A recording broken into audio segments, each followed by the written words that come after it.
Imagine waking up one morning and realizing the sun no longer shines. Not an eclipse, not a storm, just a pale, cold disk hanging in the sky. Day after day, month after month, crops stop growing. Summer feels like winter. Snow falls in places where it never should. People pray, kings panic, and entire civilizations begin to starve. This is not a myth. This is not a legend. In the year 536 AD, the world entered what historians now call the worst year to be alive. This is the story of the day the sun disappeared. Contemporary writers from across Europe, the Middle East, and Asia all describe the same impossible event. A mysterious fog covered the sky. The sun gave no warmth, no brightness, no strength. The Byzantine historian Procopius wrote, "The sun gave forth its light without brightness, like the moon during the whole year." In China, official records report yellow dust falling from the sky, summer frost, and widespread famine. In Ireland, monks recorded years without bread. Across the northern hemisphere, harvests failed almost simultaneously. This wasn't local, it wasn't regional. Whatever happened in 536 affected nearly the entire known world. Temperatures dropped dramatically. Tree rings from this period show almost no growth, a sign of extreme cold. Ice cores taken from Greenland and Antarctica reveal massive amounts of volcanic ash trapped in the ice. The summer of 536 was colder than any summer in the previous 2,000 years, and it didn't end quickly.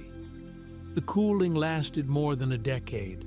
Famine spread, disease followed, populations weakened, and then collapsed. In parts of Europe, entire villages vanished from the archaeological record.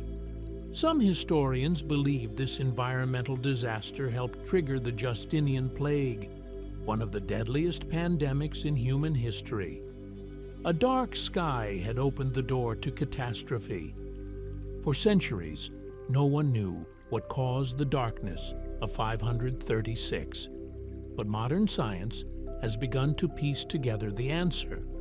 The strongest theory points to massive volcanic eruptions, likely not one, but several. Ice core evidence suggests a gigantic eruption somewhere in the northern hemisphere, possibly Iceland, followed by additional eruptions in the tropics. These eruptions would have thrown enormous amounts of sulfur and ash into the atmosphere, enough to block sunlight, enough to cool the planet. The result? A global volcanic winter. The sun didn't disappear. It was hidden. To the people of the 6th century, science offered no comfort.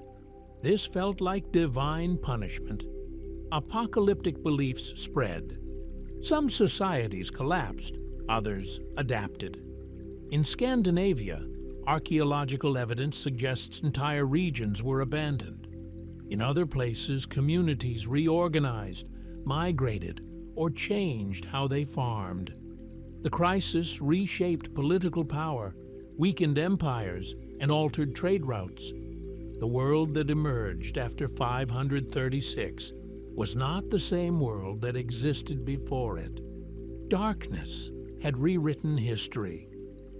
The year 536 reminds us of something uncomfortable. Civilization is fragile. A single natural event, invisible, distant, uncontrollable, can reshape the entire planet. Today, we understand volcanoes, we understand climate systems, but the lesson remains the same.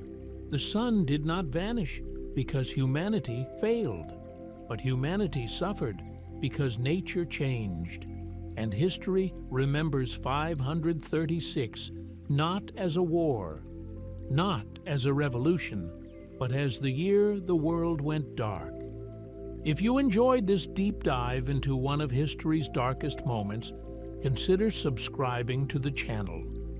New documentaries explore the forgotten events, mysteries, and turning points that shaped our world. History hides its secrets well, but together we uncover them.